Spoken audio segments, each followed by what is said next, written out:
দর্শক, আপনারা জানেন যে দৈনিক বাংলাদেশের আলো পত্রিকার সাংবাদিক আনোয়ার হোসেন সৌরভকে পিটিয়ে আহত করার ঘটনায় 2 জনকে গ্রেফতার করা হয়েছে। আমাদের সাথে এই বিষয়ে জানাতে যুক্ত হচ্ছেন সহকর্মী সুলতান মাহমুদ আরিফ। আরিফ, 2 জনকে গ্রেফতার করা হয়েছে বলে আমরা জেনেছি, এই বিষয়টা আপনার কাছ থেকে একটু জানবো। আর এই মুহূর্তে আসলে সৌরভের শারীরিক অবস্থা কি, আপনি কি জেনেছেন কিনা?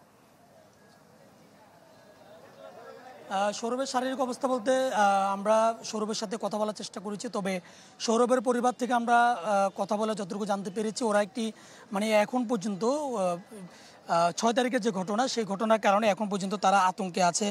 এবং বলা যায় যে সৌরভ অর্থাৎ আনোয়ার যে সাংবাদিক, উনি এক ধরনের আত্মগোপনে থাকার মতো পরিস্থিতি। আমরা ওনার পরিবারের সাথে কিংবা ওনার সাথে দেখা করার চেষ্টা করেছি, কথা বলার চেষ্টা করেছি, কিন্তু কোনো ক্রমে তিনি ওই ঘটনার পর থেকে আর প্রকাশ্যে আসছেন না। এবং কিছুক্ষণ আগে আমরা তিনি যে হসপিটালে চিকিৎসাধীন ছিলেন সেখানে গিয়েছিলাম তার সাথে কথা বলার জন্য। সেই হসপিটাল থেকেও তিনি ইতিমধ্যে অন্য আরেকটি জায়গায় তিনি চলে গিয়েছেন এবং তার মায়ের সাথে কথা বলার চেষ্টা করেছি, কিন্তু তাদের আসলে কেউ এই বিষয়টি নিয়ে কথা বলতে চাচ্ছেন না। এবং স্থানীয় যারা রয়েছেন তাদের সাথে আমরা ঠিক কথা বলে যতটুকু জানতে পেরেছি, তারা বলছেন যে ঠিক এই গাজীপুরের যে সদর থানার পাশে যে রাস্তাটি, ওই রাস্তাটিতে যে সমস্ত অটোরিকশা সিএনজিগুলো এসে এখানে থাকে এবং রেল লাইনের পাশ দিয়ে যে সমস্ত দোকানগুলো রয়েছে, এই দোকানগুলোতে নির্দিষ্ট পরিমাণ একটি চাঁদা একটি পক্ষ এখান থেকে সে চাঁদাটি তুলতো। সেই চাঁদাকে কেন্দ্র করেই, চাঁদা উত্তোলনকে কেন্দ্র করে তিনি একটি রিপোর্ট করা কিংবা এই বিষয়টি নিয়ে কাজ করার যে চেষ্টা, সেই চেষ্টাকে ব্যাহত করার জন্য এবং তিনি যেন এটি না করে সেটি ব্যাহত করার জন্য একটি পক্ষ তাকে বাধা দেয়। এবং সে বাধার প্রেক্ষিতে তিনি এই হামলার বেশ কিছুদিন আগে থানায় একটি জিডিও করে, এমন তথ্য আমাদের কাছে কয়েকজন বলেছেন। এবং এরপরেই মূলত 6 তারিখে তাকে বন্ধ করতে না পেরে এমন ঘটনাটি ঘটে। এবং এটির একটি মিশ্র প্রতিক্রিয়াও রয়েছে, পক্ষে বিপক্ষে নানা ধরনের কথা রয়েছে। এবং এই বিষয়গুলো পুলিশ ইতিমধ্যে তদন্ত শুরু করেছে এবং তদন্তের পর সঠিক তথ্য কিন্তু পাওয়া যাবে।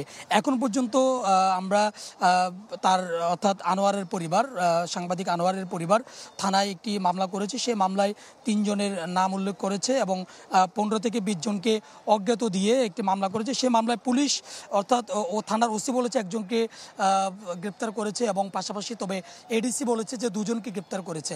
এবং বাদবাকি যারা এখন পর্যন্ত যাদেরকে গ্রেপ্তার করা হয় নাই কিংবা যাদেরকে অজ্ঞাত করা হয়েছে, তাদেরকে আইনের আওতায় আনার জন্য সর্বাত্মক চেষ্টা করছে পুলিশ। এবং এর পিছনে, ঘটনার পিছনে কোনো ঘটনা আছে কিনা এবং সঠিক তদন্ত করার জন্য প্রশাসন কিন্তু এখনো কাজ করছে। জি আরিফ, ধন্যবাদ আপনাকে। আমাদের সাথে হিরণ যুক্ত হয়েছে গাজীপুর থেকে। হিরণ, এই যে সাংবাদিক তুহিন হত্যার মামলার বিষয়টি আসলে জানতে চাচ্ছিলাম যে অজ্ঞাত বেশ কয়েকজনের নামে মামলা হয়েছে আর 4-5 জনকে ইতোমধ্যেই শনাক্ত করা হয়েছে, এই বিষয়ে একটু বিস্তারিত যদি বলতেন।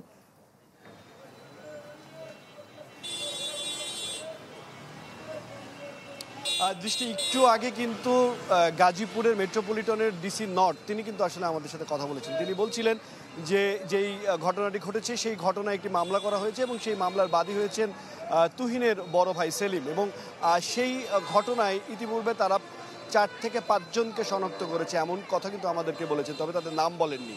এবং একটা বিষয় একটু নিশ্চিত করতে চাই, আমি চ্যানেলটির এখানে আসার পরে আমি বিভিন্ন মাধ্যম থেকে, বিভিন্ন সূত্র থেকে 4 জনের নাম কিন্তু আমি ইতিমধ্যে পেয়েছি। তার মধ্যে কেটু মিজান, বুলেট এবং এছাড়া রয়েছে সুজন, এছাড়া আরেকজন হচ্ছে শাহজামাল। তারা পেশাদার আসলে ছিনতাইকারী এবং সন্ত্রাসী, এমনটি কিন্তু আমরা জানতে পেরেছি। এবং বিভিন্ন তথ্য থেকে যেটা জানতে পেরেছি, যারা এই ঘটনাটি ঘটেছেন তাদের বিরুদ্ধে একাধিক মামলা রয়েছে, এমন তথ্য কিন্তু আমরা জানতে পেরেছি। এবং এখন পর্যন্ত কিন্তু পুলিশ এই ঘটনায় কাউকে গ্রেপ্তার দেখাতে পারেনি, তবে জিজ্ঞাসাবাদের জন্য 4 থেকে 5 জনকে আটক দেখিয়েছে, এমন কিন্তু আমরা বিশ্বস্ত সূত্রে আসলে জানতে পেরেছি। এবং আপনি দেখতে পাচ্ছেন যে এই ঘটনাস্থল, সেই ঘটনাস্থলে আমি রয়েছি এবং এই ঘটনাস্থলকে ঘিরে আশপাশের মানুষের একটা চাপা আতঙ্ক তৈরি হয়েছে। এখানে যারা দোকান রয়েছে, প্রায় 1টি, 2টি, 3টি, 4টি, 5টি দোকান এখনো পর্যন্ত খোলেনি। অর্থাৎ এই ঘটনাস্থলের পাশে যে মার্কেটের যে দোকানগুলো, এই দোকানগুলো কিন্তু একদমই বন্ধ করে ফেলেছে তারা আসছে না। তাদের সাথে কথা বলার চেষ্টা করেছি, তারা বলছিলেন তাদের মধ্যে একটা চাপা আতঙ্ক তৈরি হয়েছে। আরেকটা সব থেকে গুরুত্বপূর্ণ বিষয়, সেটি হচ্ছে পুলিশের এই চৌরাস্তাতে এত বড় ঘটনা গতকাল রাতে ঘটে গেল। প্রকাশ্য দিবালোকে চা পাতি দিয়ে 5-6 জন মিলে একজন সাংবাদিককে হত্যা করা হলো এবং একটা জায়গায় ঘটনা ঘটেছে, সেই ঘটনার ছবি তোলার কারণে আরেকটি জায়গায় এসে তাকে হত্যা করা হলো। বেশ খানিকটা সময় পেয়েছে, প্রায় 20 থেকে 30 মিনিট, এবং এই 30 মিনিট বলা যেতে পারে এই চৌরাস্তায় এই 7 থেকে 8 জন অস্ত্র হাতে তাণ্ডব চালিয়েছে এবং আইন শৃঙ্খলা বাহিনীর সদস্যরা তারা কিচ্ছুই বলেননি, একদম মুখে কুলু পেটে দাঁড়িয়েছিলেন, এমনটি কিন্তু সাধারণ মানুষ আমাদেরকে বলছেন।